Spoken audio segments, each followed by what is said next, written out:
Anda kembali di News Sore pemirsa, keberadaan lapangan padel di tengah permukiman penduduk di Jalan Haji Nawi Cilandak, Jakarta Selatan tuai protes dari warga sekitar karena beroperasi hingga larut malam.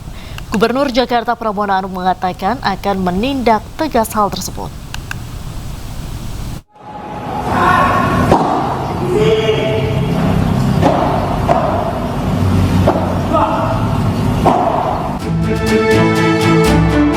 Suara hentakan raket dan bola padel serta teriakan pemain terdengar jelas dari permukiman warga di Jalan Haji Nawi, Kelurahan Gandaria Selatan, Cilandak, Jakarta Selatan. Suara bersumber dari lapangan padel yang berada tepat di tengah permukiman.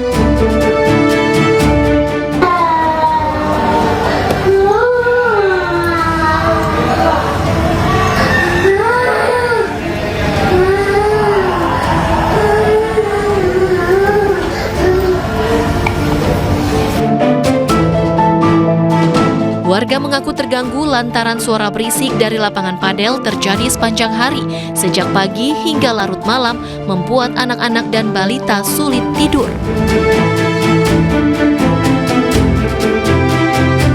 Tak hanya bising, bola padel juga beberapa kali mengenai rumah warga lantaran lokasi lapangan yang benar-benar menempel dengan rumah warga. Warga sudah berkali-kali melapor ke aplikasi Jaki dan layanan polisi 110 sejak akhir Januari lalu, tapi belum ada tanggapan. Karena kan mereka beroperasi sejak jam 6 pagi sampai jam 12 malam ya Bu. 12 malam, dan itu kita laporkan setiap kebisingan yang ada dan kita eskalasi ke sudin terkait. Sementara itu, Gubernur Jakarta Pramono Anung menegaskan lapangan padel yang menimbulkan gangguan ketertiban umum dan tidak mendapatkan persetujuan warga akan ditindak tegas. Jadi secara khusus saya sudah meminta kepada dinas terkait yang melakukan pengawasan di lapangan urusan padel ini. Besok hari Senin atau Selasa kami akan segera memutuskan bagi lapangan padel yang mengganggu ketertiban umum dan kemudian tidak mendapatkan persetujuan warga setempat dan kemudian juga izinnya tidak lengkap, maka pemerintah DKI Jakarta akan mengambil langkah tegas. Lapangan padel yang diprotes warga ini sudah dibuka sejak Oktober 2025, namun warga tak pernah diberi sosialisasi. Setelah ramai dikeluhkan warga dan viral, baru kemarin pihak Kelurahan Gandaria Selatan menggelar mediasi warga dan pemilik lapangan padel. Dalam mediasi, pemilik padel berjanji akan mengubah jam operasional dan memasang peredam suara di bagian dinding yang berbatasan dengan rumah warga. Dari Jakarta, Rizky Falufi, iNews melaporkan. Seorang pelajar Madrasah Sanawiyah di Kota Tual, Maluku diduga dianiaya oknum polisi yang bertugas di Polda Maluku hingga meninggal dunia. Korban dianiaya lantaran dituduh mengikuti balap liar.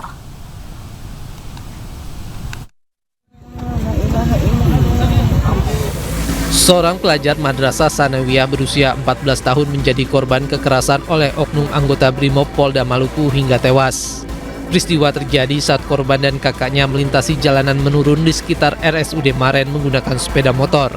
Lantaran kondisi jalan yang menurun, korban tak mampu mengatur lajur kendaraan dan dituduh ikut balap liar. Saat bersamaan, sejumlah anggota Brimob sedang melakukan pengamanan dan memantau korban.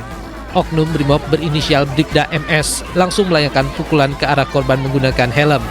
Akibatnya korban tersungkur di jalan dan nyawanya tak tertolong saat akan dibawa ke rumah sakit.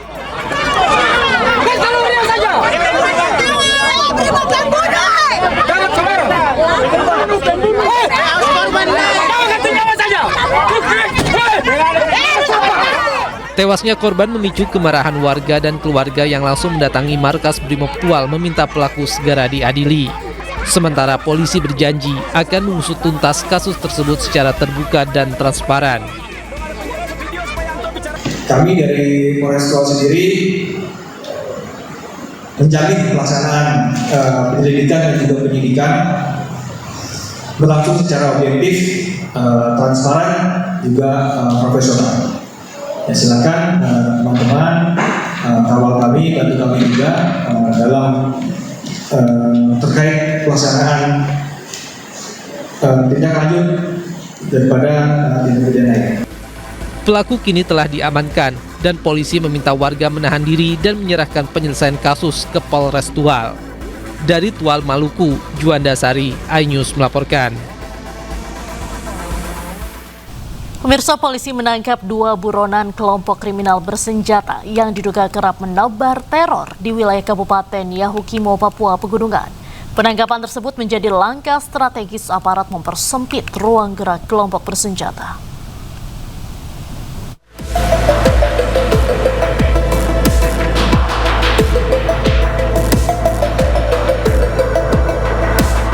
Satgas Operasi Damai Kartens menangkap Homi Herluka dan Simak Kipka, 2 buronan kelompok kriminal bersenjata yang kerap menebar teror masyarakat Kabupaten Yahukimo, Papua Pegunungan.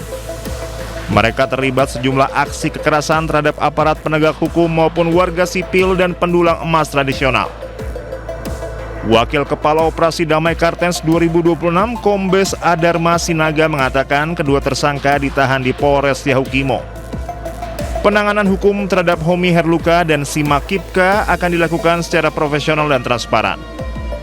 Homi Herluka memiliki rekam jejak keterlibatan dalam sejumlah tindak pidana, antara lain penembakan anggota Polri hingga meninggal dunia, kemudian pembakaran mobil Satbinmas, pembunuhan warga pendulang emas, penembakan anggota Kodim Serka Segar Mulyana, serta penganiayaan berat terhadap warga sipil dan penembakan terhadap warga bernama Suwono. Sementara Simak Kipka ditangkap terkait dugaan keterlibatannya dalam aksi pembakaran mobil Kepala Desa Almadi pada 18 Februari 2026 di sekitar kantor DPRD Yahukimo. Polisi masih mendalami peran Simak Kipka dalam jaringan KKB Yahukimo. Tim Liputan iNews melaporkan. Pemirsa, seorang remaja 12 tahun yang diduga mengalami penganiayaan oleh ibu tirinya dimakamkan di Sukabumi, Jawa Barat. Polisi menyelidiki dugaan penganiayaan dan menunggu hasil otopsi.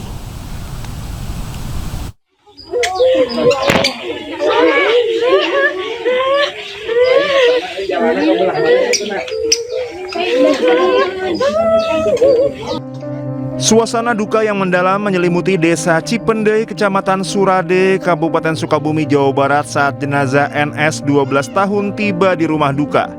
Isak tangis keluarga pecah menyambut kedatangan almarhum setelah menjalani proses autopsi di Rumah Sakit Bayangkara tingkat 2 Setukpa Polri, Kota Sukabumi, Jawa Barat. Tanpa menunggu lama, jenazah langsung disolatkan pihak keluarga dan warga sekitar, kemudian prosesi pemakaman dilangsungkan di tempat pemakaman keluarga Cimandala. Korban meninggal dunia setelah diduga mengalami penganiayaan oleh ibu tirinya hingga mengalami luka dan lebam di sekujur tubuh. Saya pulang ke rumah, pas sampai di rumah, saya kaget melihat kondisi anak saya yang kulitnya pada melepuh. Saya tanya, "Mah, kenapa ini kulitnya siranya seperti ini?" Gitu. Dia jawab, "Ini kan sakit panas ya, jadi pada melepuh." Nah, saya pikirnya ya nanti ya udah beli salep gitu, dibawalah ke rumah sakit gitu. Saya istirahat di kamar, siangnya dia ngomong, "Ya orang ke rumah sakit bawa seraja teh," kata dia juga. Dibawa ke rumah sakit, tidak lama kemudian ini datang. Si ayah datang, Haji Isep, ditanya lah ini anak, gitu ditanya. Ya ngaku dikasih minum air panas.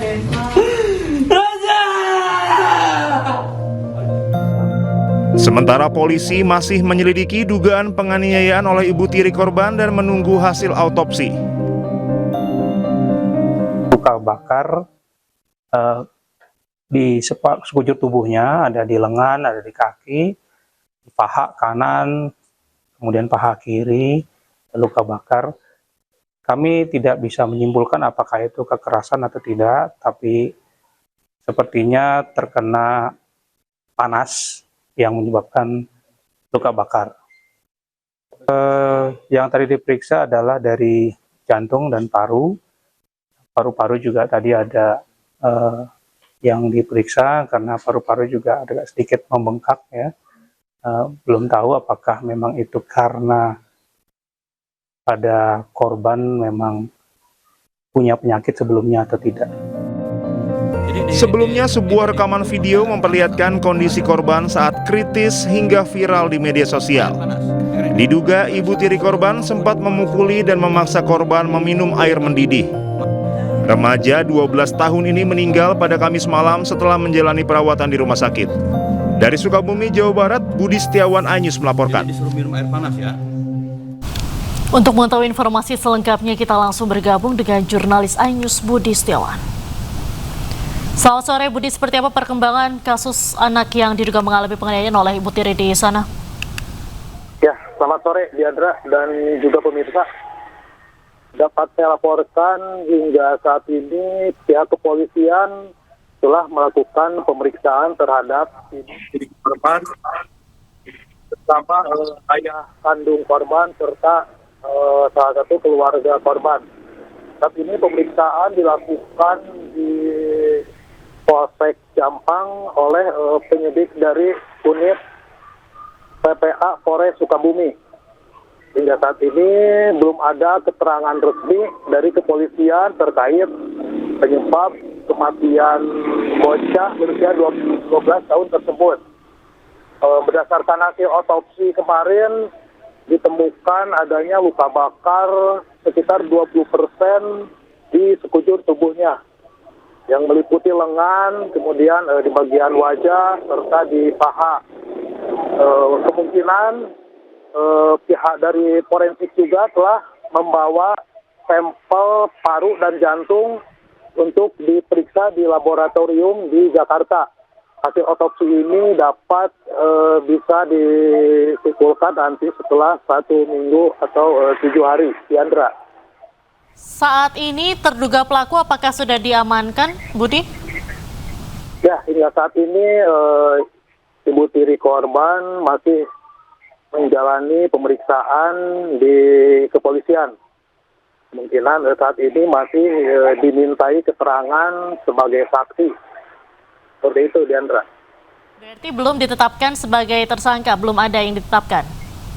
Ya, hingga saat ini dari pihak kepolisian belum ada keterangan resmi terkait penetapan tersangka terhadap ibu korban. Karena hasil lab kemarin ditemukan bahwa penyebab kematian korban itu belum diketahui apakah dari siraman air panas tersebut atau ada penyakit lain yang menyertai anak tersebut. Diandra. Baik, terima kasih Budi Setiawan melaporkan langsung dari Sukabumi, Jawa Barat. Selamat sore, selamat kembali bertugas. Pemirsa, pengakuan mencengangkan datang dari kakek korban yang menyebut perlakuan kasar ibu tiri terhadap korban sudah berlangsung sejak 1 tahun lalu. Saat itu ibu tiri korban sempat dilaporkan ke polisi namun berakhir melalui jalur kekeluargaan.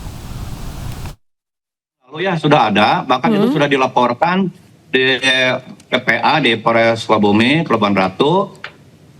Cuma waktu itu dia memohon kepada suaminya dan juga memohon kepada saya untuk dimediasi supaya jangan dilanjut, minta secara kekeluargaan aja baik-baik. Nah saya kasih saran kepada bapaknya sebagai anak angkat saya itu mudah-mudahan bisa secara kekeluargaan. Tapi alhamdulillah itu bisa memaafkan dan itu kalau secara pribadi di sini saya secara tertulis di sini dan bikin video itu sudah menyatakan memaafkan. Tapi kalau urusan yang di Polres ya saya juga kurang tahu, katanya barusan bilangnya masih belum dicabut perkaranya. Tapi itu mungkin secara hukum ya. Tapi kalau secara pribadi di sini sudah memaafkan sepengetahuan saya ya, dan juga laporan dari bapaknya juga seperti itu. Nah, mungkin kalau sekarang yang kejadian sekarang, saya tidak bisa menuduh ya bahwa ini pelaku ibunya, saya tidak. Cuman pas waktu ditanya sama saya itu sama siapa? Itu sama mama kan gitu. Setelah itu memang pas pertama dimaafkan ini baik-baik saja ya, baik-baik saja. Dan selanjutnya di sini sering kejadian cekcok lagi ya, cekcok lagi dikarenakan ibunya Ibu Titia itu punya anak angkat juga ya, 2 kalau nggak salah itu.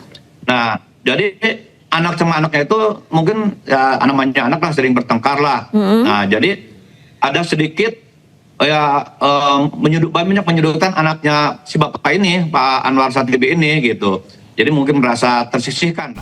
Pemirsa, polisi selidiki penyebab pasti kecelakaan kereta bandara dengan truk di perlintasan Sebidang, Tangerang, Banten. Dalam rekaman kamera pengawas, truk tiba-tiba berhenti di tengah rel sehingga tabrakan tak terhindarkan.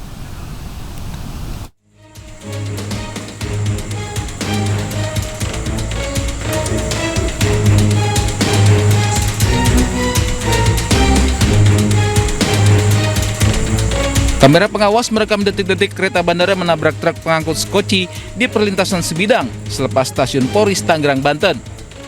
Saat melintasi rel, truk tiba-tiba berhenti. Dibantu warga, sopir berusaha mengevakuasi truk. Namun nahas tak berapa lama kereta bandara muncul. Proses evakuasi gagal hingga kereta menabrak muatan truk sampai terpental. Puluhan petugas diterjunkan ke lokasi untuk mengevakuasi rangkaian kereta yang anjlok.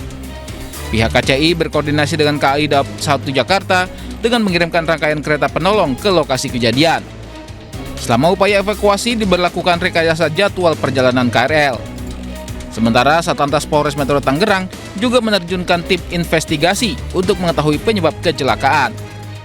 Dari keterangan, dari saksi, dari supir, ataupun kami melihat langsung dari CCTV yang ada di lokasi, artinya palang pintu belum ada upaya penutupan, ya, masih terbuka lebar, dan juga dari CCTV juga jelas apa yang sudah terjadi sebelum ditutup itu sudah kami lihat langsung dari rekaman. Tapi sirene perlintasan memang sudah bunyi atau belum, Pak? Sirine tadi keterangan dari petugas, dia sempat lakukan upaya-upaya untuk memberitahu masinis dan sirine sudah dibunyikan. Tapi ada upaya untuk tidak diindahkan daripada kendaraan, dan juga memang satu sisi kendaraan juga melihat palang pintu belum ditutup. Jadi memang nanti kita harus dalami. Dalam peristiwa ini, sopir truk dan seluruh penumpang kereta selamat. Sopir truk jalani pemeriksaan di unit Gakum Satlantas Polres Metro Tangerang. Dari Tangerang, Banten, tim liputan iNews melaporkan. Pemirsa, kita beralih ke informasi selanjutnya. Banjir di kawasan Kebonpala, Jakarta Timur terpantau sudah surut. Warga memanfaatkan surutnya banjir untuk melakukan kegiatan bersih-bersih rumah. Banjir yang merendam kawasan Kebonpala kini menyisakan genangan air, lumpur, dan sampah yang berserakan. Sejumlah warga memanfaatkan surutnya banjir untuk bersih-bersih rumah dari sampah serta tumpukan lumpur. Sebelumnya kawasan Kebonpala ini tergenang banjir akibat hujan deras beberapa hari terakhir serta luapan Kali Ciliwung. Ketinggian air bervariasi mulai dari 40 cm hingga 100 cm. Meski demikian, masyarakat masih memilih untuk tetap tinggal di rumahnya masing-masing.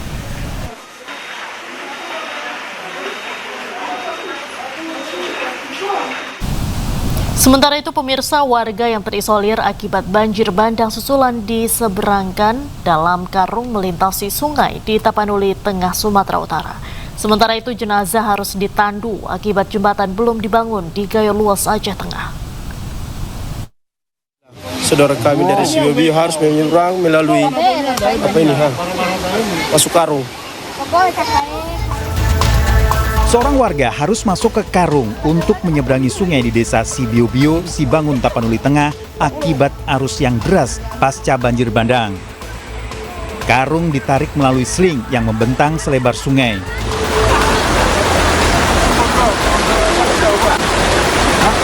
Sungai bertambah lebar setelah banjir kembali melanda.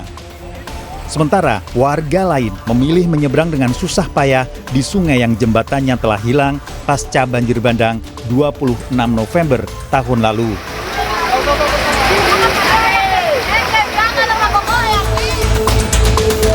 Warga desa Pinturime, Gayo Luas memandu jenazah setelah ambulan tak bisa melanjutkan pengantaran akibat jembatan belum dibangun pasca banjir bandang November tahun lalu. Warga harus menyeberangi sungai Pining yang dalam dan berarus deras memindahkan ke ambulan lain. Saat ini belum ada kepastian kapan jembatan darurat akan dibangun. Warga berharap kejadian serupa tak kembali terulang. Tim Liputan Kontributor iNews melaporkan. Pemirsa, pohon tua berukuran besar tumbang menutup akses jalan di Sika, Nusa Tenggara Timur. Pohon tumbang juga menimpa sebuah mobil serta membuat bangunan usaha salon hancur.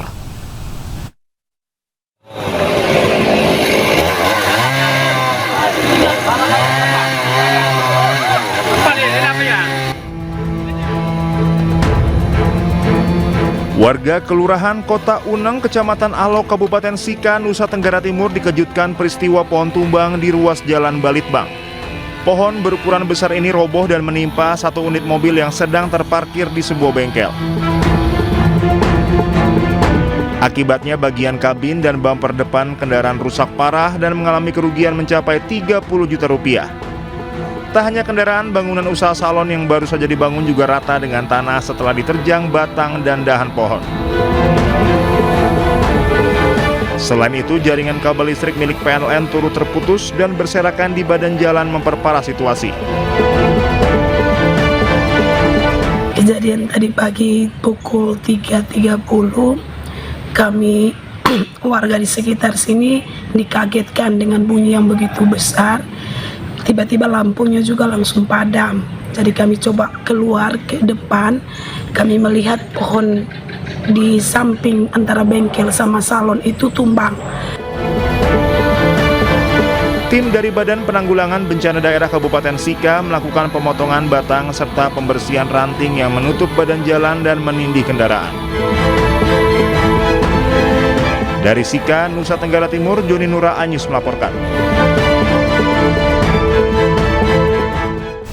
Berburu takjil di event kuliner terbesar se-Asia Tenggara di kawasan Senayan Park, Jakarta. Pemirsa, kita akan hadirkan informasi selengkapnya. Tetaplah bersama kami.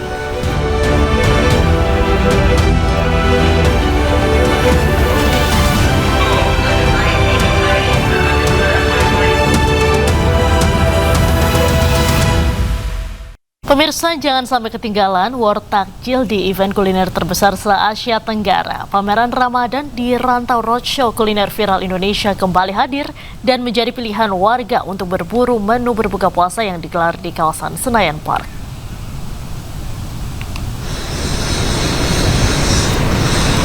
Roadshow Kuliner Viral Indonesia resmi digelar mulai 20 Februari hingga 8 Maret 2026 di area Senayan Park, Jakarta.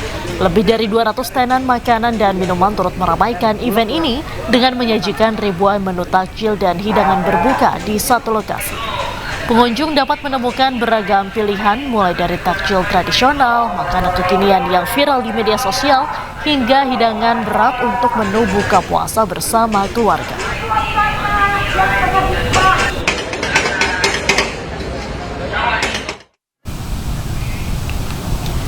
Warga memadati Pasar Rawamangun, Jakarta Timur yang menjual beragam jenis kuliner yang bisa menjadi pilihan untuk berbuka puasa.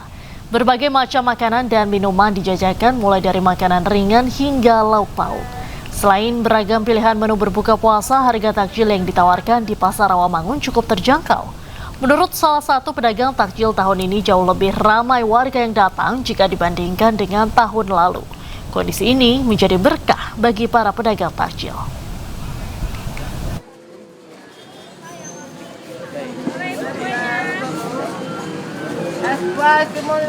Boleh Bu?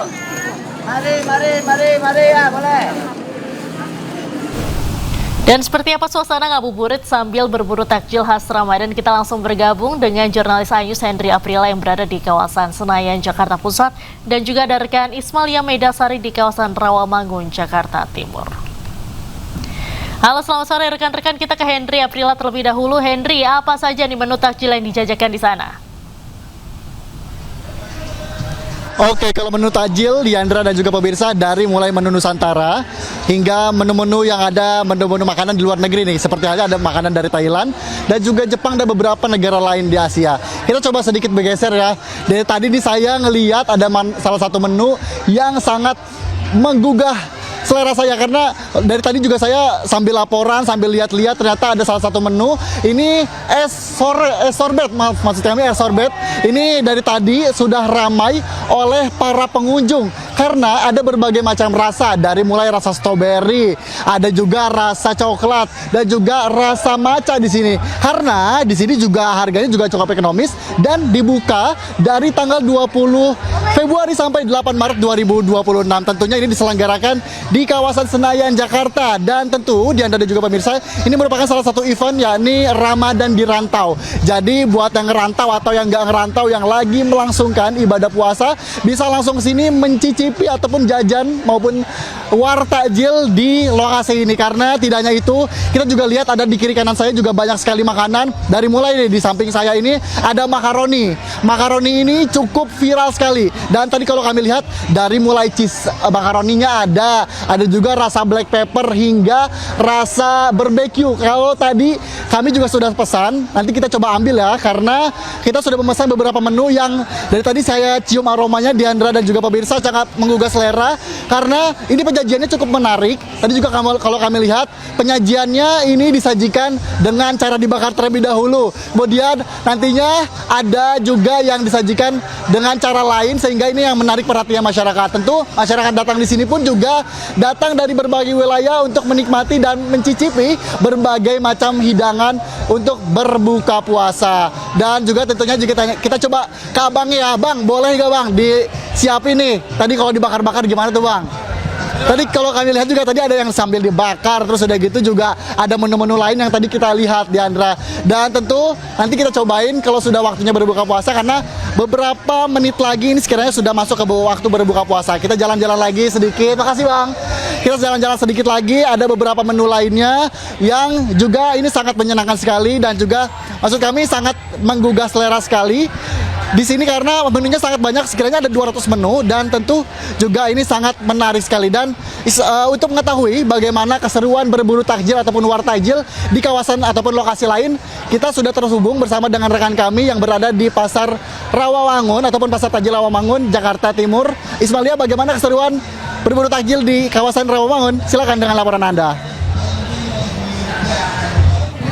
Iya, Henry, kayaknya seru banget nih, saya dengerin dari tadi, kayaknya seru banget di sana. Tapi di sini nggak kalah seru, Henry, karena di Pasar Rawamangun ini menjadi tempat favorit bagi para masyarakat yang mau berburu atau war takjil nih kalau bahasa kerennya ya, Henry. Karena di sini ini banyak sekali makanan-makanan pembuka sebelum buka puasa, sebelum kita makan berat. Ini biasanya kita makan makanan ringan dulu. Di sini dari yang asin sampai yang manis tersedia nih. Jadi kalau misalnya dari yang asin ini ada gorengan, terus habis itu yang manis ini ada bubur juga. Nah ini dari tadi nih saya tertarik banget nih sama salah satu es buah dan es teler di tempat kami melaporkan karena warnanya cantik-cantik sekali. Ini bisa dilihat di layar televisi Anda ya. Di sini ada buah, ada buahnya, ada juga agar-agarnya dan juga ada sirup-sirupnya di sini. Aduh ini kayaknya karena seharian tadi saya berpuasa ya, jadi saya haus. Kayaknya nanti saya memilih es buah dan es teler ini sebagai menu buka puasa saya. Kita coba tanya ke penjualnya. Halo, selamat sore. Selamat sore. Ya, Bang, ini udah dari jam berapa nih bukanya, Bang? Bukanya dari jam 2. Jam 2 ya, oke. Bang, biasanya kalau puasa kayak gini habis berapa cup nih Bang buat es buah sama es telernya? Kurang lebih habis sekitar 150 sampai 200 cup. Ya. Oke, Abang, saya tertarik banget nih. Saya boleh nggak disiapin 1 cup es buah buat buka saya nanti ya Bang ya? Boleh Bang disiapin dulu Bang? Ya. Iya, Henry, ini bisa dilihat kan sangat menggiurkan sekali, ini warnanya cantik-cantik sekali. Pastinya kalau berbuka puasa itu biasanya berbukalah dengan yang manis. Seperti itu Henry. Jadi kalau bisa dilihat juga nih abangnya lagi nyiapin nih buat es buah saya, berbuka saya nanti buat di jam 6 nanti, karena sebentar lagi beberapa menit lagi memang kita akan berbuka puasa dan saya akan mau langsung menyantap es buah saya yang nyegerin banget ini nanti Henry. Ya juga selain itu nanti di Pasar Rawamangun ini juga kalau misalnya masyarakat yang mau datang ke sini ini bisa dari sore karena memang Pasar Rawamangun ini atau Pasar Takjil Rawamangun ini sudah buka dari sore hari. Jadi untuk para masyarakat yang mau berburu takjil ini tempatnya pas banget nih karena banyak banget dari gorengan, ada juga makanan yang disukai anak mudah seperti dimsum. Ini juga nanti bisa dibeli di sini, Henry dan juga pemirsa. Jadi kalau misalnya nanti mau berbuka puasa, bisa langsung datang ke tempat saya melaporkan. Kembali ke studio. Baik, terima kasih Ismalia dan juga Henry melaporkan, satu di Pasar Rawamangun dan juga sebelumnya Henry di Senayan, Jakarta Pusat. Selamat sore, selamat kembali bertugas rekan-rekan. Pemirsa, berburu takjil di Jalan Kebon Kacang, Tanah Abang, Jakarta Pusat bisa menjadi pilihan untuk mencari kudapan berbuka puasa. Selain lokasi yang strategis di pusat Jakarta, harganya pun cukup terjangkau. Rekan Camar Haenda akan mengajak Anda untuk war takjil dengan uang Rp100.000. Puasa di hari ketiga, masyarakat yang ada di Jakarta Pusat ini sudah ramai memadati Jalan Kebon Kacang. Dan ini memang menjadi salah satu spot menarik untuk masyarakat mencari takjil atau war takjil ya, berbuka puasa. Nah sekarang saya punya uang 100.000 nih. Saya bersama dengan kameramen Yudi Richard dan juga driver saya mau tahu kira-kira 100.000 bertiga dapat apa aja ya untuk war takjil di sini. Yuk. Nah, ini adalah favorit saya nih. Biasanya bulan puasa nggak lengkap tanpa gorengan. Halo Ibu, dengan Ibu siapa? Dengan Ibu Pipit. Dengan Ibu Pipit nih. Saya tadi lihat Ibu gorengannya banyak sekali, beraneka ragam. Ada apa aja nih Bu? Ada bakwan, tahu, tempe, risol mayones, lontong, pastel. Banyak ya. Bu, ini favorit saya nih Bu. Ini namanya bakwan, betul ya Bu ya? Oke. Harganya berapa Bu semuanya Bu? 2.500. Semuanya? Lengkap ya? Oke, saya mau bakwannya 2. Nah, pemirsa, ternyata harganya cukup terjangkau, 2.500 saja. Jadi kalau misalnya bertiga mungkin 20.000 cukup ya. Berarti 20.000 dapat berapa Bu? 8 ya? Dapat 8. Ini 2. Tahunya boleh 2. Nah, ini biasanya kalau di Bandung namanya gehu. Ini apa? Tahu isi ya. Kalau di Bandung namanya gehu. Terus risol. Boleh Bu? Oke. 2. Nah, sisanya bebas Bu, yang penting 8 Bu. Ini sambil kita siap-siap ya Bu, sambil ngobrol Bu. Ini Bu, udah berapa lama Bu di sini Bu? Apakah memang sudah dari lama? Sudah lama. Sudah lama ya. Apakah musiman tiap Ramadan aja atau enggak? Ramadan doang. Tiap Ramadan doang. Oke, tapi sebelumnya pernah jualan juga Bu? Di rumah jualan. Ya. Oke, kalau misalnya dibandingkan hari-hari biasa dengan bulan Ramadan, omsetnya meningkat nggak Bu? Ramadan bagus. Oke, bisa berapa kali lipat Bu? 2 kali lipat. 2 kali lipat ya. Oke, luar biasa. Ini udah 8 ya Bu ya? Oke. Sambalnya boleh Bu. Nah, ini 8 gorengan dengan Rp20.000 saja ya. Ibu terima kasih ya Bu ya. Oke, saya sudah habis 20.000, masih ada sisa 80.000 lagi. Biasanya kalau misalnya bulan puasa itu nggak lengkap kalau misalnya nggak ada yang manis-manis nih ya. Halo Ibu, permisi. Ibu mau tanya ini apa Bu? Bubur sumsum ya, ada bubur sumsum. Terus ini apa Bu? Candil. Ya. Oke, ada bubur sumsum, terus juga ada. Nah, ini favoritnya kameramen saya nih, Bang Yudi. Bang Yudi ini kolak campur. Kolak campur tapi gula putih. Oke, kolak campur gula putih dan juga ada biji salak ya. Nah, Bu, saya mau beli 3 ini masing-masing 1 ya, Bu ya. Oke, berapa Bu? 28. Oke, 28.000. Silakan Ibu. Nah, masih ada kembalian ternyata ya. Ibu dengan Ibu siapa? Bu Wiwi, hari biasa sama hari bulan Ramadan biasanya lebih ramai mana? Ya Ramadan kalau buat takjil. Meningkatnya berapa kali lipat Bu? Sampai 3 kali lipat nggak? Ya kalau hari biasa kan nggak dapat omset sampai juta-jutaan, kalau puasa ya dapat ya. Kalau puasa dapat? Oke, kalau puasa bisa sampai berjuta-juta ya Bu ya? Luar biasa. Oke Bu. Nah, sudah disiapkan. Pemirsa, ini udah lengkap ya, gorengannya udah. Terus yang manis-manisnya juga udah, tinggal yang seger-seger nih ya untuk pelepas dahaga. Oke, seperti yang tadi disampaikan bahwa memang di sini paling banyak karena kawasan kantoran dan juga pusat perbelanjaan, sehingga banyak karyawan yang datang ke sini untuk bisa membeli kudapan berbuka puasa. Sekarang saya mau beli, masih ada sisa 52.000 lagi, saya mau beli minuman ya. Halo Mbak, iya dengan Mbak siapa? Eka. Oke, Mbak Eka jualan apa aja? Ini kita ada es buah, es lemon tea, es blewa, ada lontong, gorengan, lengkap sudah. Es buah, lemon tea dan juga es blewa. Saya mau es buah 1, es blewa 1, es lemon 1 ya. Jadi buat kameramen saya, buat driver saya, sama buat saya sendiri ya. Oke. Harganya berapa Mbak total? 10.000 semuanya. Jadi 30 ya. Oke. Ternyata 1 es itu harganya 10.000 ya. Wah, ini nggak sabar nih Meskipun kurang dari 2 jam tapi cukup menggugah selera ya.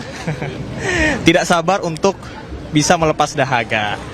Oke, minuman saya sudah jadi, silakan Mbak. Wah, ternyata masih ada kembalian ya. Nah, sudah lengkap ya. Minuman segarnya sudah, yang manis-manis sudah, dan juga gorengannya sudah. Tinggal nanti mungkin saya mau nunggu setelah tarawih, saya mau beli kesini lagi untuk beli sate kali ya. Ternyata dengan uang 100.000 bahkan sisa 22.000 sudah bisa beli makanan sebanyak ini. Dan memang ini merupakan berkah Ramadan, tidak hanya sebagai ajang untuk bisa mencari pahala dan juga keberkahan, tapi juga bisa memajukan UMKM setempat yang ada di sini. Jadi bagi pemirsa yang ingin mencari takjil bisa langsung datang ke Jakarta Pusat, tepatnya di Jalan Kebon Kacang nomor 30, Jakarta Pusat. Dari Jakarta, Camar Henda Yudhichan, iNews melaporkan. Pemirsa, di Makassar, Sulawesi Selatan, tradisi ngabuburit menjelang waktu berbuka puasa dimanfaatkan warga untuk berburu kuliner pisang epe di kawasan Anjungan Losari.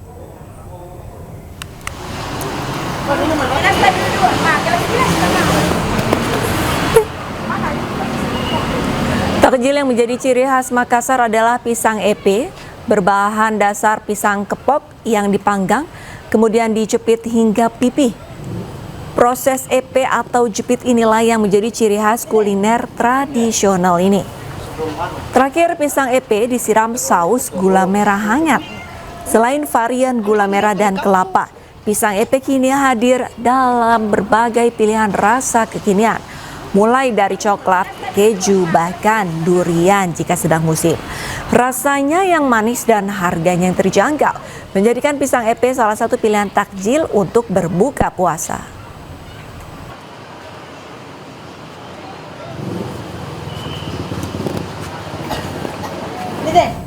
Pemirsa, sementara itu di bulan Ramadan, Pasar Rawamangun, Jakarta Timur ramai oleh warga yang berburu takjil untuk berbuka puasa. Berbagai makanan dijual mulai dari makanan ringan hingga lauk pauk. Warga memadati Pasar Rawamangun, Jakarta Timur yang menjual beragam jenis kuliner yang bisa menjadi pilihan untuk berbuka puasa. Berbagai macam makanan dan minuman dijajakan, mulai dari makanan ringan hingga lauk pauk. Selain beragam pilihan menu berbuka puasa, harga takjil yang ditawarkan di Pasar Rawamangun cukup terjangkau. Menurut salah satu pedagang takjil, tahun ini jauh lebih ramai warga yang datang jika dibandingkan dengan tahun lalu. Kondisi ini menjadi berkat tersendiri bagi para pedagang takjil.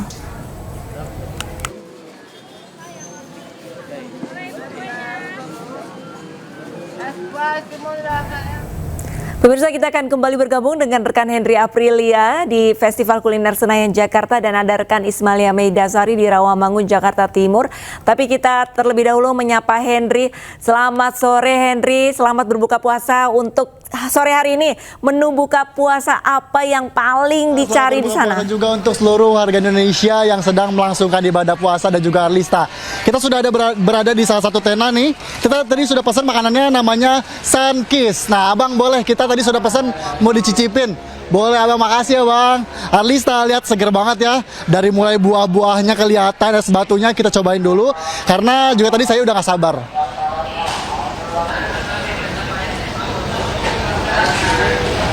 Aduh, seger banget Arlista. Kita coba jalan-jalan lagi karena kita juga udah pesan makanan nih.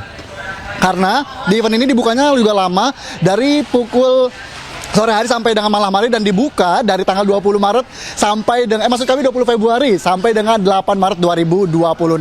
Kita juga tadi sudah pesan makanannya dari tadi menggugah selera sekali karena tidak hanya berbentuk roti saja, tapi juga ini roti ada dagingnya dan juga kejunya. Kita sedikit ke sana karena menunya ada di samping kanan kami. Abang, izin tadi saya sudah pesan juga rotinya, boleh langsung diambil Bang? Boleh langsung dimakan aja. Oke, izin. Makasih Bang, nih Arlista menu makanannya tadi kita sudah pesan yang ada cheese-nya. Kita coba cicipin dulu ya Arlista. Oke. Bismillahirrahmanirrahim. Arlista kalau lihat dari dalamnya, ini ada kejunya, ada dagingnya juga. Tentu ini sangat menggugah selera sekali Arlista dan harganya juga cukup ekonomis. Jadi setelah ini yang lagi takjil atau lagi berburu makanan, nih setelah berbuka puasa, setelah tarawih nanti bisa langsung ke event yang berada di kawasan Senayan. Dan tentunya juga ini kalau dilihat ya menunya juga banyak, gak cuma ini aja. Ini juga tadi kalau kayak saya rasain nih dalamnya, karena kebetulan tadi saya pesen daging sapi, jadi kalau dirasain ini tadi daging sapinya juga kerasa. Bahkan tadi juga kirain kejunya nggak kerasa, ternyata kejunya juga terlihat sekali ya Arista, kelihatan ya. Jadi kalau Alista mau cobain, ini langsung cobain juga. Mungkin Alista juga mau pesan setelah ini, atau nanti mau coba teman-teman kantor juga mau cobain. Tapi tidak hanya itu Alista tentunya, nanti kita juga pengen cari tahu nih di lokasi lain kira-kira seperti apa sih menu makanannya, terus udah gitu juga apakah harganya juga cukup ekonomis. Kita sudah bersama dengan rekan kami yang berada di Pasar Rawamangun, yang ya ini rekan Ismalia. Rekan Ismalia kira-kira di Rawamangun makan apa dan berburu makan apa pada buka puasa hari ini? Ismalia. Oke. Ya, selamat berbuka puasa untuk Henry, Arista dan juga pemirsa. Aduh, di sana kayaknya seru banget. Tapi di sini Henry, saya mau makan yang anget-anget nih untuk berbuka puasa. Saya tadi udah pesen soto Padang sama sate Padang. Aduh, ini bisa kita lihat ya. Tadi saya udah pesen soto Padang. Abang, boleh nggak? Ini tadi kan saya udah pesen nih. Boleh sekarang dituangin nggak kuahnya, Bang? Biar masih anget nih saya pas berbuka puasa, Bang. Iya, Arlista, ini bisa dilihat di layar televisi Anda. Ini bisa dilihat ini bagaimana menggiurkannya soto Padang saya. Ini nanti saya mau makan anget-anget karena kan beberapa hari ini cuaca juga lagi kurang baik seperti itu ya Arlista. Jadi enak banget kalau misalnya buka puasa pakai yang anget-anget. Dan ini saya coba mau duduk dulu ya. Ya, kita akan duduk di sini. Tadi saya juga udah pesan minumnya es jeruk. Jadi makan yang hangat-hangat dan juga minum yang dingin. Sate Padangnya boleh ya Abang? Iya, siap. Iya, oke. Wah, ini nih bisa dilihat. Wah, di sate Padang saya juga udah dateng. Ini ada soto Padang saya juga udah dateng. Ini kalau saya bisa ceritakan isinya ada bawang gorengnya banyak nih, pasti enak banget, sangat gurih. Di sini juga ada bihunnya. Ini bihunnya sebagai karbohidrat seperti itu ya. Dan juga pastinya ada, karena ini isinya terlalu banyak nih Arista. Ini juga, ini saya melihat ada daging sapi yang udah didendeng. Nah, kita coba akan makan ya. Kita agak geser dulu nih Arlista. Ini kita coba akan cicipi dulu gimana soto Padangnya. Iya, bisa. Nah, ini kan kalau bisa ditambahin sedikit sambalnya, saya coba tambahin sedikit sambalnya supaya ada pedes-pedesnya sedikit Arlista. Kita cobain ya gimana, kita aduk-aduk dulu nih. Oh, ternyata nih saya melihat juga ada perkedel juga di sini Arlista. Ini juga bisa perkedelnya. Kita coba cicipi kuahnya ya Arlista ya. Bismillahirrahmanirrahim. Aduh, seger banget ini, anget-anget, seger banget, cocok banget buat berbuka puasa. Ini pokoknya pas banget deh Arlista. Jadi nanti kalau misalnya Arlista mau saya bungkusin nih dari Pasar Rawamangun, mau bungkusin soto Padang atau sate Padang, saya akan bungkusin. Nah, saya akan coba makan dagingnya karena penasaran juga nih. Ada daging dendengnya tadi. Nah, ini Arlista dendengnya. Wow, ternyata kriuk. Dendengnya ternyata kriuk. Arlista, sambalnya cukup pedes ini Arlista ternyata. Aduh, seger banget. Saya coba mau minum es jeruknya juga nih Arlista. Saya mau minum ya.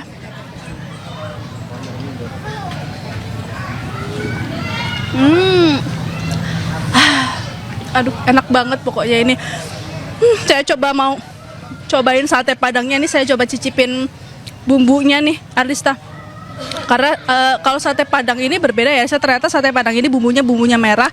Beda dengan sate Padang lainnya, kita cobain bumbunya Arlista.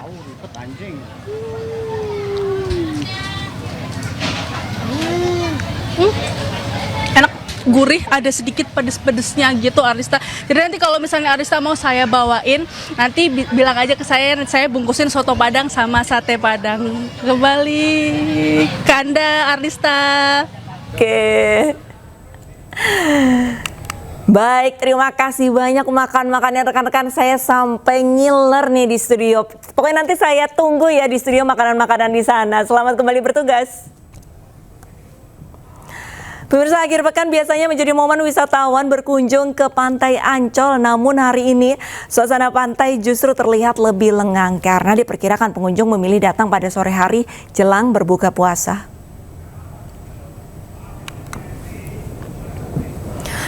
Area tepi pantai yang biasanya dipadati wisatawan kali ini terlihat sepi. Hal ini diduga karena pengunjung memilih datang pada sore hari menjelang waktu berbuka puasa.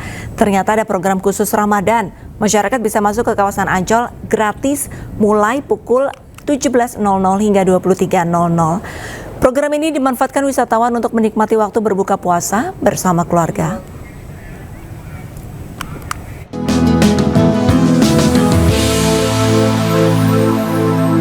Dipersembahkan oleh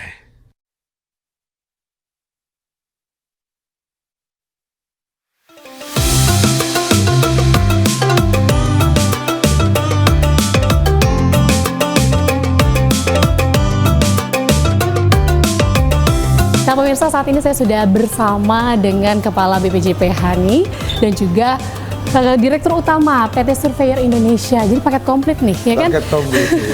Yang mengeluarkan sertifikasi halal udah ada di sini bidangnya. Dan Bapak yang biasa melakukan inspeksi juga ya Pak ya.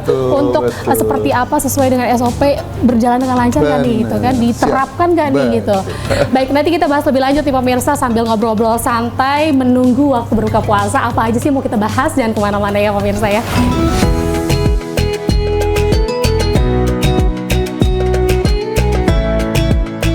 Nah, kalau Babe Haikal nih, apa sih yang membedakan Ramadan kali ini sama Ramadan sebelumnya lebih? Oke. Di tengah kesibukan sebagai Kepala BPJPH nih. Tahun 2026 telah dicanangkan Tahun Halal Indonesia. Baik. Mengapa? Karena berlakunya Undang-Undang 33 2014 untuk makanan, minuman, obat, kosmetik baik dari dalam negeri, luar negeri yang diedarkan, didistribusikan dan diperjualbelikan di wilayah Indonesia, baik UMKM maupun sampai pengusaha kelas atas itu wajib bersertifikat halal di 2026 ini. Berarti itu semua under BPJPH ya? Of course, karena itu kita katakan Tahun Halal Indonesia. Karena selepas dari ini kalau umpamanya masih bandel gitu ya, nggak mau mencantumkan halal ya, berarti Anda mencantumkan non halal. Nah, lalu kira-kira nih Babe di tengah kesibukan yang padat sebagai Kepala BPJPH, kan baru-baru ini saya lihat habis dari Mekah nih Be. Wah, nah, bocoran. Dicuplik sedikit nih biar publik nggak, pemirsa nggak bertanya-tanya sebenarnya ngapain sih Kepala BPJPH kok pergi ke luar negeri terus gitu. Sebenarnya apa sih yang diurusin atau ada target atau ada kegiatan atau ada agenda apakah di sana? Sebenarnya maaf nih Pak Dirut nih, saya orang yang paling males ke luar negeri. Sebenarnya itu. Sebenarnya. Saya lebih indah tuh home sweet home. Asik.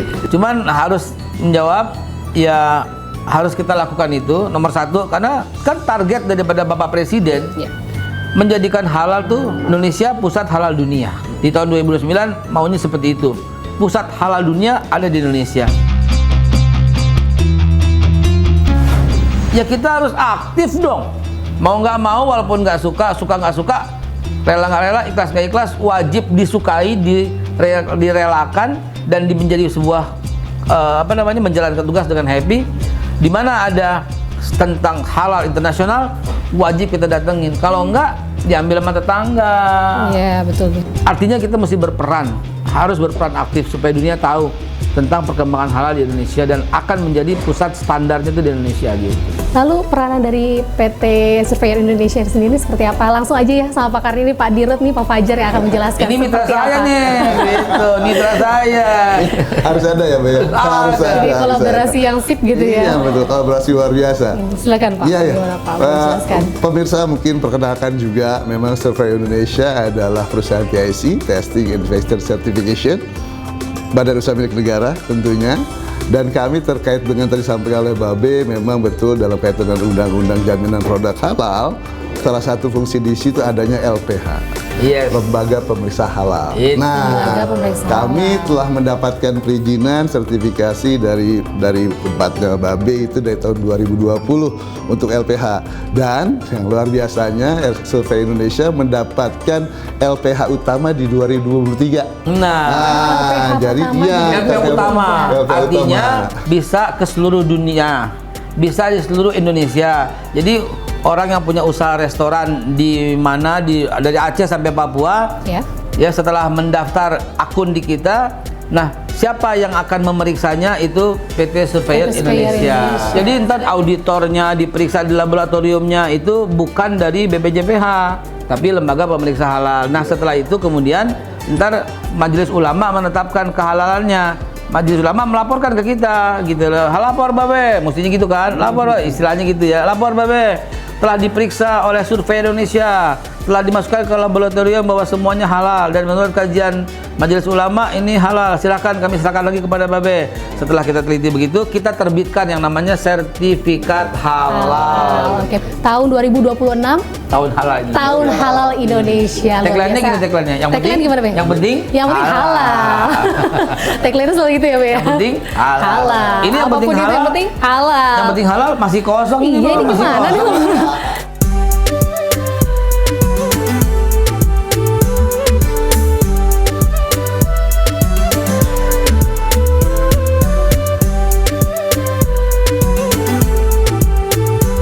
Nah, Be, kita lanjut ngobrol lagi, Be, sambil nunggu makanan datang waktu buka puasa. Saya mau nanya nih, pengalaman dari Pak Fajar ketika ke lapangan gitu, Pak. Ada nggak sih, Pak, hal-hal kendala atau hal-hal unik nih yang ditemuin nih dalam proses pemeriksaan tersebut di restoran-restoran tertentu kah, gimana, Pak? Kalau unik sih enggak ya, tapi memang salah satu yang mungkin masih menjadi ini adalah tadi tentang literasi pada masyarakat, khususnya yang untuk UMKM dan sebagainya, karena yang tidak mudah ya untuk menyampaikan. Tapi alhamdulillah bahwa itu juga sudah ini, dan ya kadang ada juga sih ditemuin hal-hal menarik, tapi bahwa kesadaran untuk tadi untuk menyusun sertifikasi luar biasa loh sekarang sebetulnya sih. Kayaknya udah mateng nih, Be. Boleh deh. Aromanya udah kecium. Iya nih, Dosa nggak sih nih? Bentar lagi udah azan nih.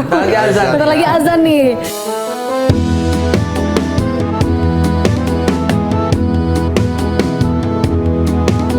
Apa nih? Ayam kepiting. Good. Lumpia ayam jamurnya. Lumpia ayam jamur, mantap. Tahu lada garam. Tahu lada garam. Wih. Semua yang gue pesen nih keluar nih. Sesuai orderan ini, Be. Kalau untuk Pak Fajar sendiri, ada nggak Pak menu khusus di momen-momen Ramadan gini? Tadi kan kalau Babe ada lontong gorengan yang wajib tuh. Kalau Pak Fajar gimana? Menu khusus biasa sih yang kurma itu. Kurma itu ya? Ya, kurma wajib. Tapi ya sama Mbak Babe sih, gorengan. Yang favoritnya. Nggak bisa dihilangin ya. Iya. Nggak bisa dihilangin banget. Gorengan tuh. Harus Gorengan ada. the best tuh masyarakat Bakwan Indonesia. sama tahu goreng. Bakwan, tahu goreng. Itu dipotong-potong, disiramin bumbu kacang. Aduh. Tapi wah. Besok. Sama lontong apa? Ah iya. Wah, ini apa nih? Ikan gurame sama Ikan gurame asam manis. Oke. Berbuka dengan yang manis, Mas. Manis.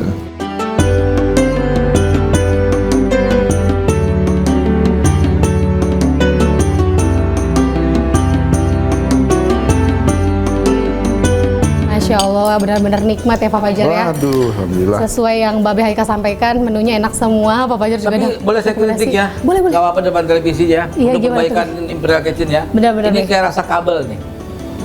Apa tuh, Be? Kagak beli. Bisa aja, Babe. Apapun makanannya, Be, yang penting halal. Itu dia. Apapun makanan yang penting halal. Apalagi bulan Ramadan seperti ini, pemirsa harus diperhatikan. Selain enak, tempatnya juga oke, sudah tersertifikasi dan harus halal ya, Pak. Jangan lupa tadi urutannya, ingatkan ya. Siapa dong? Yang ngeceknya? Yang ngeceknya PT Surveyor Indonesia nih. Urutannya daftar dulu sama BPJPH. Daftar dulu. Lalu dicek PT Surveyor Indonesia, lalu keluar fatwa. Sertifikasi halal. Download. Semua serba digital. Ya kan? Bisa diaplikasi dengan mudah nih. Jadi nggak ada alasan nih pemirsa ya, karena semuanya sudah tersusun dengan baik dan tersinergi dengan baik juga. Nggak terasa obrolan kita semakin dalam, semakin seru nih pemirsa, tapi kita terbatas waktu. Nanti lain waktu kita ngobrol-ngobrol lagi ya, Pak Fajar selaku Direktur Utama PT Surveyor Indonesia dan juga Kepala BPJPH Badan Penyelenggara Jaminan Produk Halal di Indonesia. Nah, luar biasa sekali. Babe, saya langsung pamit aja ya, Be ya, karena juga Babe kayaknya mau sholat, Pak Fajar, mau ibadah juga. Yuk. Kita sampai ketemu lagi pemirsa. Babe. Thank you. Terima kasih. Makasih banyak. Terima kasih. Pak, terima kasih banyak. Terima kasih, Marisa. Iya, sukses ya, Pak. Sukses Semangat. selalu. Wah, luar biasa banget ya pemirsa, saya baru aja buka puasa bareng nih dengan Kepala BPJPH dan juga Direktur Utama PT Surveyor Indonesia, yang dimana mereka ini saling bersinergi nih dalam tugasnya. Di bulan Ramadan ini selain hal yang harus diperhatikan adalah makanan lezat nih ya, pasti kan banyak yang diincar, yang harus diperhatikan adalah halal. Harus halal, apapun makanannya harus halal. Saya Anita Dewi pemirsa, sampai ketemu di program selanjutnya di Buka Bersama tokoh dengan tokoh-tokoh lainnya di episode berikutnya. Terima kasih.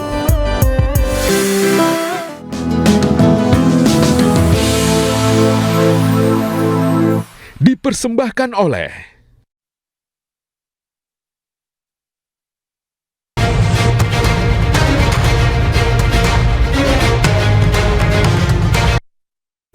Pengamat kebijakan publik Bonatua Silalahi telah menerima seluruh salinan dokumen ijazah Joko Widodo.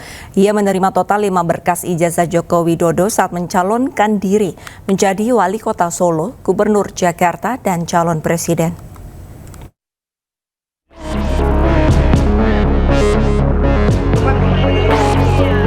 Bonatua Silalahi telah menerima salinan lengkap ijazah Presiden ke-7 Joko Widodo. Salinan tanpa sensor ini diterima oleh Bonatua dari KPU Kota Surakarta, KPU Provinsi Jakarta, dan KPU Pusat. Terakhir, Bonatua menerima 2 salinan ijazah Jokowi dari KPU Kota Surakarta saat Jokowi menjadi Wali Kota Solo pada tahun 2005 dan 2010. Sebelumnya Bonatua juga telah menerima 1 salinan ijazah Jokowi dari KPU Provinsi Jakarta saat Jokowi jadi gubernur, dan 2 salinan ijazah Jokowi dari KPU Pusat saat mengikuti Pilpres 2014 dan 2019. Dengan demikian, total berkas ijazah Jokowi yang diterima Bonatua ada 5 dan seluruhnya tanpa sensor. Dibukanya akses terhadap ijazah Joko Widodo ini setelah Komisi Informasi Pusat mengabulkan permohonan Bonatua yang menyatakan ijazah Jokowi bisa diakses oleh publik. Di Jakarta, Tim Liputan iNews melaporkan. Ahmad Sahroni kembali ditetapkan sebagai pimpinan Komisi 3 DPR RI. Sahroni menggantikan Rudy Mase yang mundur dari Partai Nasdem. Setelah sempat dicopot dari jabatannya usai pernyataannya yang kontroversial, Ahmad Sahroni kembali jadi pimpinan Komisi 3 DPR RI. Ahmad Sahroni dilantik sebagai Wakil Ketua Komisi 3 DPR, bidang hukum, HAM, dan keamanan.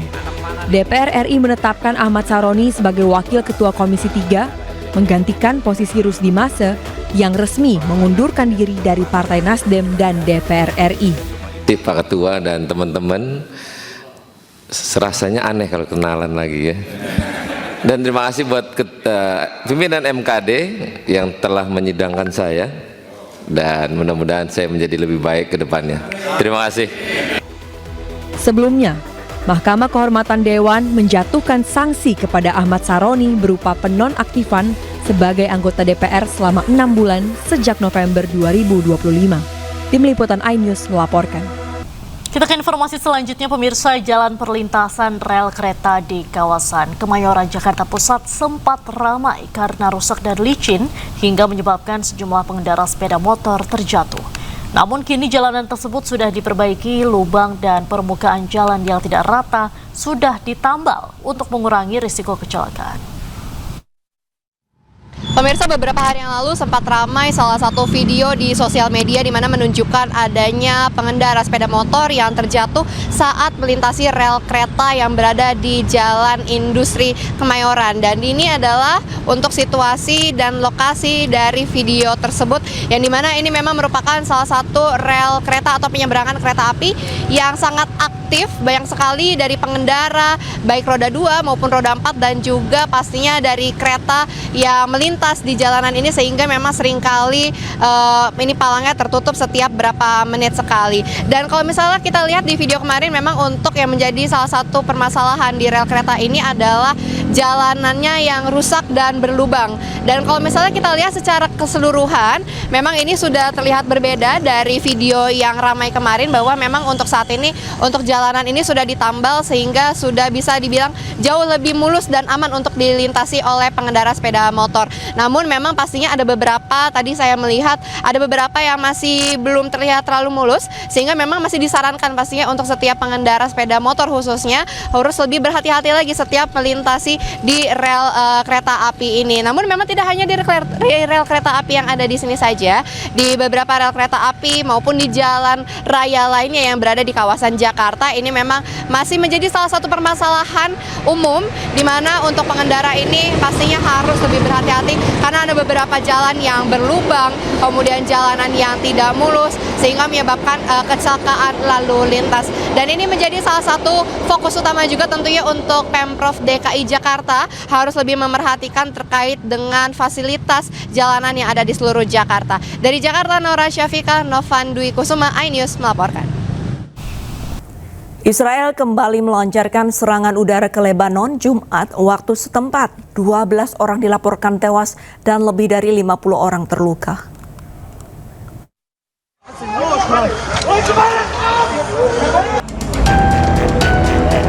Israel melancarkan serangan udara mematikan di beberapa wilayah Lebanon pada Jumat waktu setempat. Serangan Israel menyasar 2 titik utama, yakni area pegunungan Lembah Beka di wilayah timur dan kamp pengungsi Palestina Ain al-Hilweh di selatan Lebanon. Akibat rentetan serangan tersebut, sedikitnya 12 orang tewas dan lebih dari 50 orang lainnya terluka hingga dilarikan ke berbagai rumah sakit. Gempuran terparah terjadi di Lembah Beka, Lebanon Timur yang menewaskan 10 orang. Pihak militer Israel berdalih bahwa serangan tersebut menargetkan pusat-pusat komando milik Hizbullah. Sementara itu di wilayah selatan Lebanon, drone milik Israel menjatuhkan bom di kamp pengungsi Palestina terbesar yang menampung 80.000 hingga 100.000 jiwa. 2 orang tewas dan 3 lainnya luka berat akibat serangan tersebut. Militer Israel mengklaim serangan itu menargetkan pusat komando Hamas. Eskalasi mematikan di Lembah Beka dan kamp pengungsi Ain al-Hilweh menambah daftar panjang pelanggaran Israel terhadap gencatan senjata November 2024. Puluhan ribu umat muslim memadati kompleks Masjid Al-Aqsa di Yerusalem untuk sholat Jumat pertama di bulan Ramadan. Meski demikian, Israel sangat membatasi akses warga Palestina untuk masuk ke kompleks Masjid Al-Aqsa.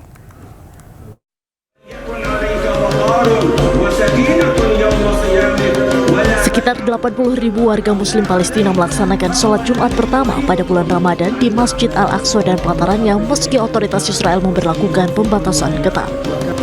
Nampak pengamanan dan pengetatan pembatasan diberlakukan di pintu-pintu masuk kota Yerusalem oleh otoritas Israel, terutama di pos pemeriksaan Kalandia di utara Yerusalem. Pasukan Israel dilaporkan telah menghalangi ribuan orang untuk mencapai Masjid Al-Aqsa dan juga mengklaim bahwa lebih banyak lagi yang ditolak di pos pemeriksaan Kalandia dan pos pemeriksaan 300. Sementara itu, otoritas Israel menyatakan bahwa sekitar 8.500 jemaah dari tepi barat diizinkan masuk ke Yerusalem untuk sholat Jumat. Mereka menambahkan bahwa 3.000 petugas telah dikerahkan untuk memastikan kebebasan beribadah dan menjaga ketertiban serta keamanan dalam pelaksanaan sholat. Sejak pecahnya perang Israel-Hamas pada 7 Oktober 2023, Israel telah memberlakukan batasan ketat terhadap jumlah jamaah muslim dari tepi barat dan Gaza yang diizinkan untuk sholat di Al-Aqsa selama Ramadan. Tahun lalu, masuk ke wilayah tersebut dikenakan pembatasan yang diberlakukan oleh pasukan Israel, dengan hanya pria berusia 55 tahun ke atas, wanita berusia 50 tahun ke atas, dan anak-anak di bawah usia 13 tahun yang ditemani oleh kerabat yang diizinkan untuk masuk ke Masjid Al-Aqsa. Pemirsa, Menteri Luar Negeri Republik Indonesia Sugiono menjelaskan alasan penunjukan Indonesia sebagai Deputy Commander dalam misi Board of Peace. Ia juga menegaskan tidak ada iuran wajib keanggotaan dalam Board of Peace dan keanggotaan Indonesia tidak bergantung pada setoran dana tertentu. Pemirsa, usai sudah kebersamaan kita dalam iNews sore hari ini, temukan informasi-informasi terbaru lainnya di www.inews.id. Cuplikan tayangan berita iNews bisa Anda saksikan di kanal YouTube @official iNews. Jangan lupa saksikan iNewsroom sesaat lagi bersama rekan saya, Camar Henda. Pemirsa, update terus informasi terbaru Anda dan siapkan 3 botol air mineral yang setara dengan 2 liter air untuk 1 hari penuh kesejukan. Saya Arlis Sari pamit undur diri, selamat beraktivitas. Sampai jumpa.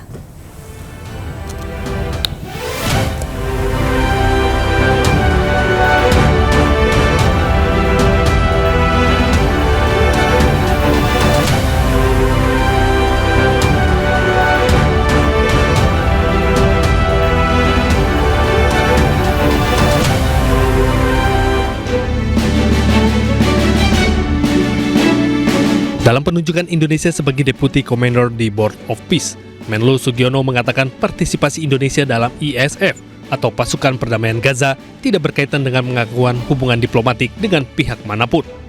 Misi ini merupakan penugasan penjagaan perdamaian yang terdiri dari berbagai negara dengan tujuan utama menjaga stabilitas dan melindungi masyarakat sipil. Indonesia juga telah menyampaikan kafiat nasional atau batasan dan aturan khusus dalam pelaksanaan mandat Pasukan Perdamaian Gaza. Di antaranya tidak melakukan operasi militer, tidak terlibat dalam pelucutan senjata, serta tidak melakukan demilitarisasi. Peran pasukan Indonesia difokuskan pada penjagaan masyarakat sipil di kedua belah pihak, serta keterlibatan dalam upaya kemanusiaan. Ada 3 Deputy Commander, salah satunya adalah Deputy Commander bidang operasi, dan karena pasukan Indonesia juga merupakan yang terbanyak di sana, maka Deputy Commander operasi ini juga merupakan sesuatu yang penghormatan dan penghargaan lah terhadap track record Indonesia, kemudian reputasi prajurit-prajurit Indonesia di berbagai medan penjagaan perdamaian.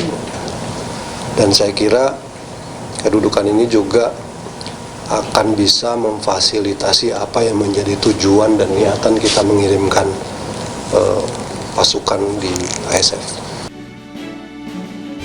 Sementara itu, Menlu Sugiono juga menegaskan bahwa tidak ada iuran wajib keanggotaan dalam Board of Peace.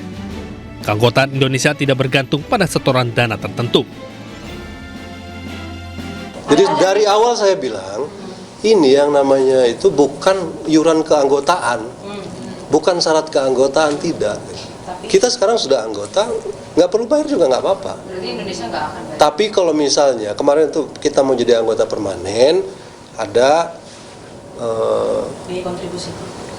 kontribusi 1 miliar itu kan gitu. Mas menegaskan berarti ada. Nggak, tunggu dulu, jelas dulu nih. Oke. Bukan kemudian kita sekarang karena belum bayar kita bukan anggota Board of Peace loh. Menlu Sugiono menjelaskan, sejak awal Board of Peace bukanlah organisasi yang memberlakukan iuran keanggotaan sebagai syarat resmi. Oleh karena itu, status Indonesia sebagai anggota tidak dipengaruhi oleh ada atau tidaknya setoran dana. Dari Washington DC, Amerika Serikat, Aya Nufus, iNews melaporkan.